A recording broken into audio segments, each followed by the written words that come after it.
I love this team. We're going to the Super Bowl. We got Nas, we got Booth, we got Kenny. Your love is fantastic. If you had that love for God, you'd be the world's greatest rabbi.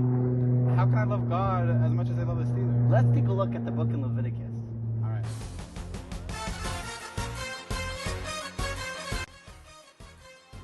When the Torah commands us about bringing a sacrifice, it uses an interesting expression. It says,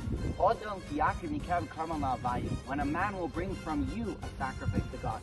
Instead of saying when a man from you will bring a sacrifice to God, it says when a man will bring a sacrifice from you to God, implying that we have to sacrifice ourselves. What? We have to kill ourselves? Well, the whole point of the world is for us to live. You're right. God. Not wholly, only halfly. You see, we're made up of two souls. We're made up of a godly soul and an animalistic soul. The godly soul is the soul that, wants to do whatever's right.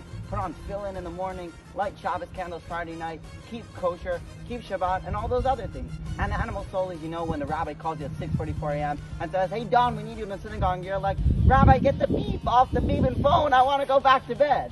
So our goal is we're trying to take that animal soul and to offer it into the fire of our godly soul, that it too should come to the love of God. We're trying to, so to speak, slaughter our animalistic soul. Sacrifice ourselves. Maybe we should look at what they did in the temple. Great idea. What did they do? The first step of the sacrifice was to check if the animal that they were bringing as a sacrifice had any blemishes, like a broken leg or a cut or anything of that sort.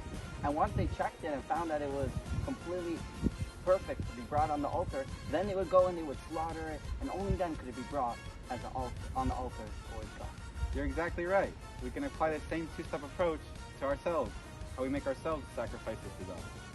And the first step is check. We gotta check ourselves for about, just take 2 minutes, sit down, really think about the past, 85 years or so, and see what you've done in the past.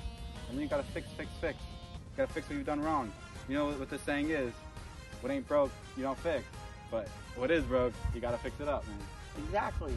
And once a person finds that he's taking care of his past and he's fixed what he has to fix, then a person has to go to the next stage. The next stage in bringing the animal on the altar was to slaughter it.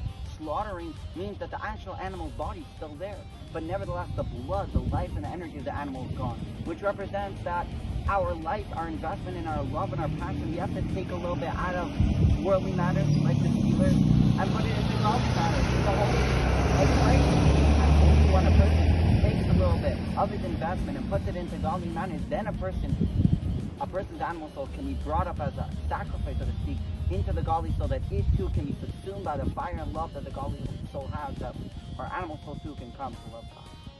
So to come to the love of God, make sure to fix your past, check that the future should be as it should, and then start loving God. Have a great Shabbos, and let's go Steelers!